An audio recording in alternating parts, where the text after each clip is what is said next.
Hello there. I'm Trevor. I'm Caleb, and we're here at SoFi Stadium to see Green Day. That's right. It's the 30th anniversary of Dookie and the 20th anniversary of the American Idiot albums. And we're here for the Saviors Tour to check them out. I turned this kid on to Green Day when he was a wee one. And so, more fitting to take my son, check out Green Day here at SoFi. So, join us. Let's go.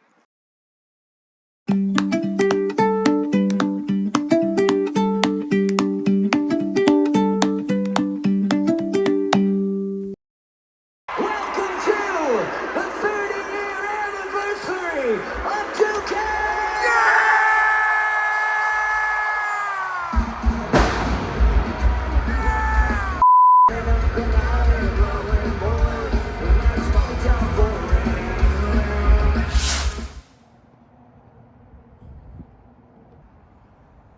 I know what you're thinking. I thought this was a concert and a Green Day episode. It is. My son and I are going to discuss the concert, show you some great footage from the show, to talk about why this band means so much to me and to him, or at least used to.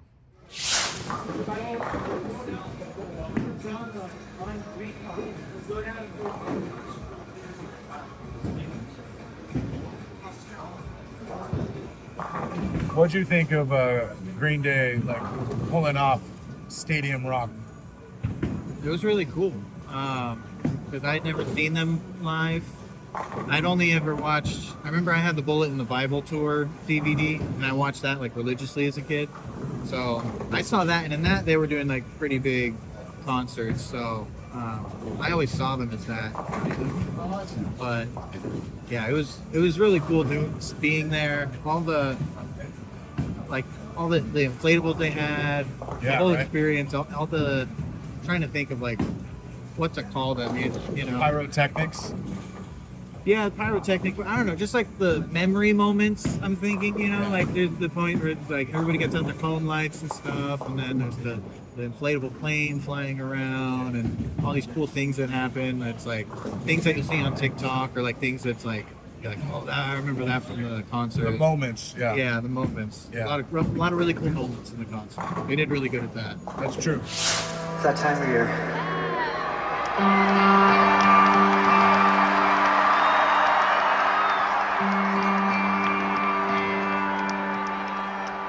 Summer has come and passed. The air is sick and nebulous.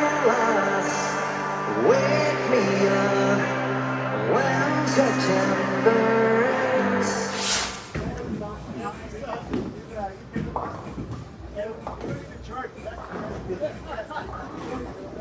I would say to that same point, like Billy Joel really knew, or Billy Joe. I always mess up his name too. Billy Joe really had this he knew when to stop and talk to us, and have these moments, like wake me up when September ends type of thing, or whatever. Like you said, the lights, and again he would have these slow down moments. I think one of the coolest moments in the event, even though it's not one of my favorite songs, was when he brought that girl up on stage. Oh yeah. And he let her sing with him, and the whole stadium was into that moment with her. That was really cool. Yeah. And it just he knows how to connect with people, and I think that's one of the reasons why the band's so universally loved.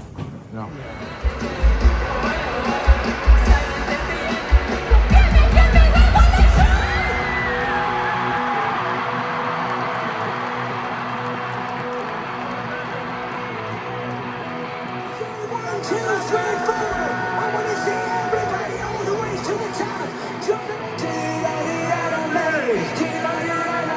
One, two, one, two, three. Silence is the enemy.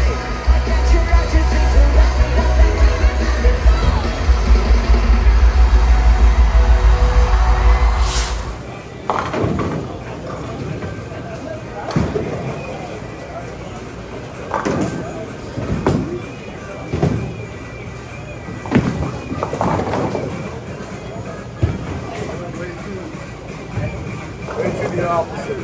Experience at SoFi, what do you think? The experience. it was really cool once we got down on the floor, Yeah. and then we're like looking around, seeing the whole stadium and everything. Especially because I'd never been to a stadium show, I think. Or wait, well, no, never mind. Dead and Company, but like Dodger Stadium, that was cool. That's right. So yeah, being like on the floor of the stadium was really cool, but getting down to the floor, that was a trek. Yeah, what, eight stories down? Yeah, exactly. And then like food, I was excited to try some of the vegan food at SoFi, but then like at that one spot we went to, they just had fries, and the fries were good. Yeah, I wanted to try some of the vegan food, but we didn't feel like journeying. There's supposed to be all kinds of vegan food there, and we ended up getting some French fries. Yeah. Not even a vegan hot dog. Yeah, I mean, I had taken notes on my phone from the website, like, oh, they have this on this floor and this on this floor, and so I was like, all right, I'm set. But then, like, in the midst of the concert, I was like, I don't really feel like searching for food right now. No. Yeah. Right now, we're gonna break back into this song. I wanna see everybody singing and dancing and waving their hands up in the air. Are you ready?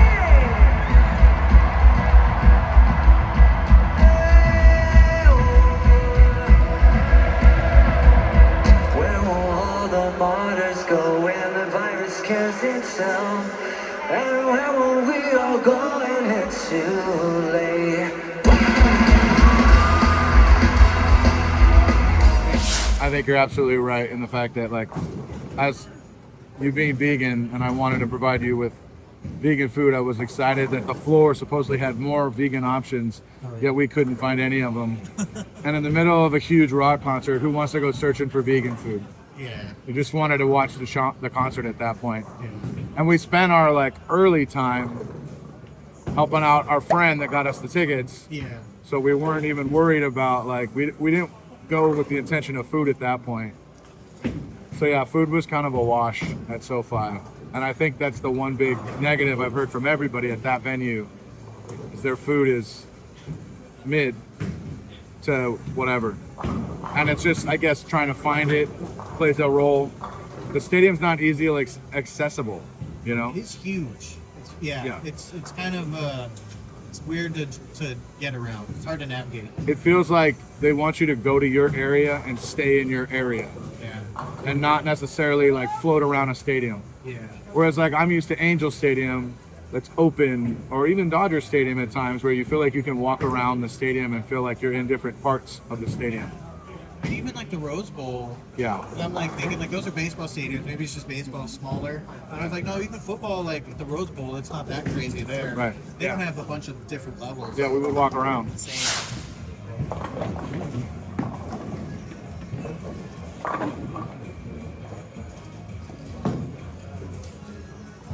6 frames in, my son's beat me.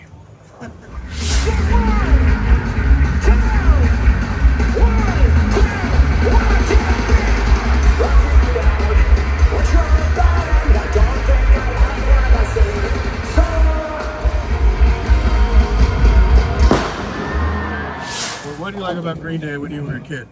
When I was a kid, Oh, when your dad introduced them to you. yeah, I mean, yeah, I don't know. It was just fun music for me. It was, I feel like it was angsty and fun. It's funny because I was a little kid, so and I didn't know what a lot of the lyrics meant. Yeah. But I may have introduced them to you a little younger than myself being introduced to Green Day. yeah, it was funny because as a kid, I didn't really understand any of the lyrics I was listening to for any music.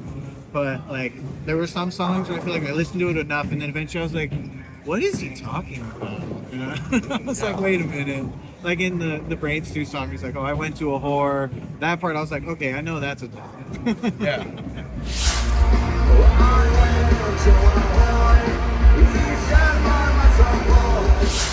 But yeah, it was just fun, like angsty music as a kid. Got a strike on the last round. Way to go, son. Double strikes. That's an interesting thought too, of like what you listen to and how you hear the music. Because like I've always been a lyrical person, and so I always like when I was a kid would read the lyrics. I would like if an album didn't come with the lyrics, I would listen to it and like I would listen to it, stop, write it down, stop, play, stop, play, stop, play, and write every lyric down so that I could memorize the lyrics. I've always been lyrical, and like I got into Green Day at a much different time. I was a teenager in the middle of like the punk scene, and it was like these guys like you said, angst. It hit that angst that I wanted. It hit that anger that I wanted. Yeah. But it's also so fun. Ladies and gentlemen, let's betray cool.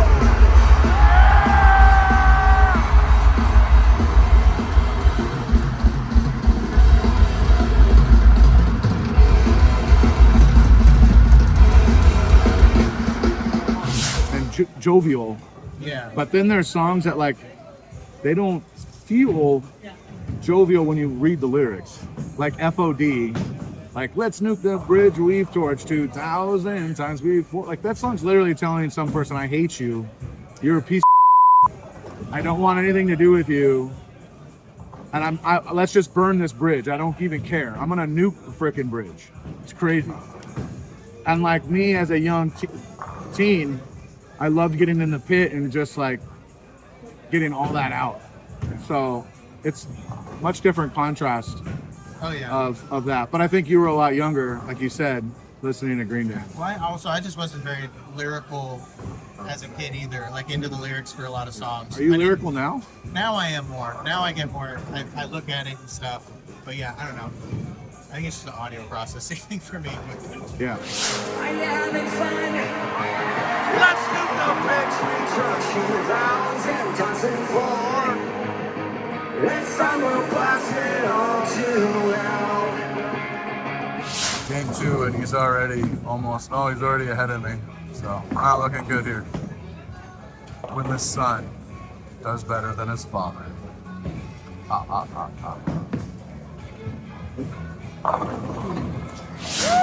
the lights out.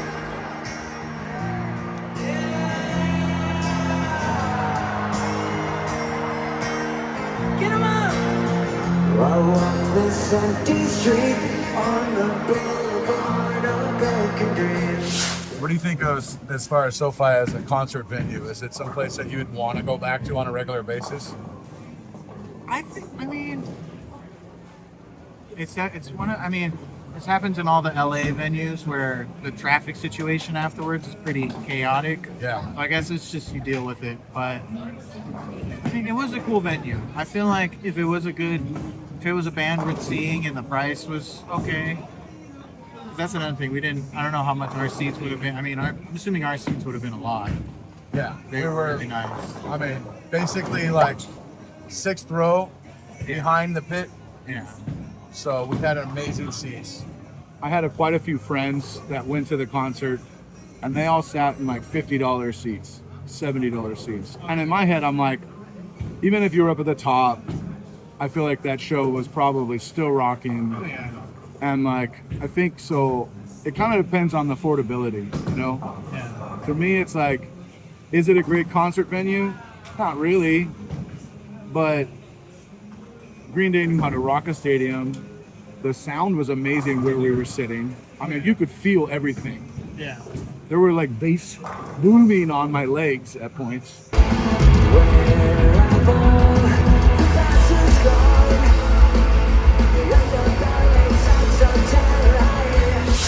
I wanted to go see Luke Combs there, but no one wanted to go with me. So it was like, I'm not gonna pay whatever. I think it was like $100 to sit at the top by myself. Yeah. You know, I wouldn't go for that. But in this event, taking you, you know, both of us, you know, had sort of treasured moments with Green Day growing up.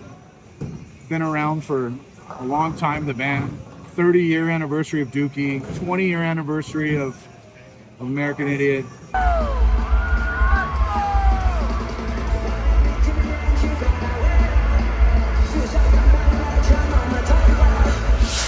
Really cool. I mean, it was a great experience, and it was a lot of fun getting to experience it with you because, again, father to son, that was a lot of fun.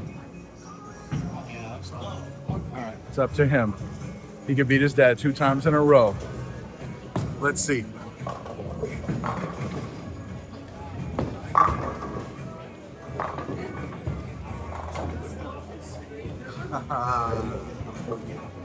Can he pick up the spare? Like, oh, that one, I was like, oh. So close. He's got this. He's got this.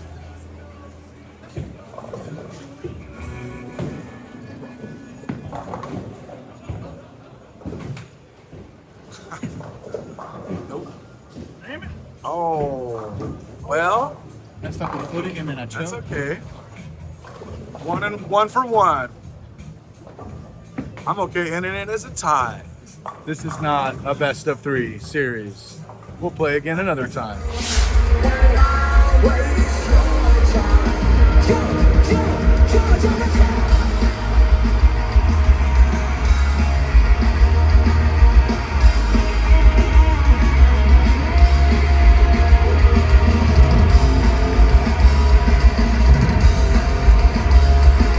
Overall, I think us going to the concert was a blast. I mean, at least I'm speaking for myself here. It was a lot of fun taking my son, Oh, yeah, I had a lot of fun too. It was fun. and I was really glad that it ended up working out in the way that originally I didn't have a ticket for Caleb. It was me and 2 colleagues going to see the concert together, and that ended up being changed. One person dropped out, and my other colleague said, "Hey, bring your son or whoever you'd like to take." And my first choice was my son, my oldest son, as you know, as we talked about. Turned him on to the music, maybe a little too young, but still, it's okay. And again, it was an all-timer of a concert. I'm never gonna forget it. Yeah. It's definitely one of those lifelong memories. And now here on YouTube, it'll be here forever, so that even, this is morbid, but even when I'm gone, this episode will be here and our memory will still be there. Thanks for coming with me to see Green Day. Yeah, thanks for taking me. I'm glad we got to do that. It was awesome. And for you guys watching, if you're still here with us, thanks for watching this episode. And we'll see you in the next one. Auf Wiedersehen. There's something unpredictable, but in the end is right.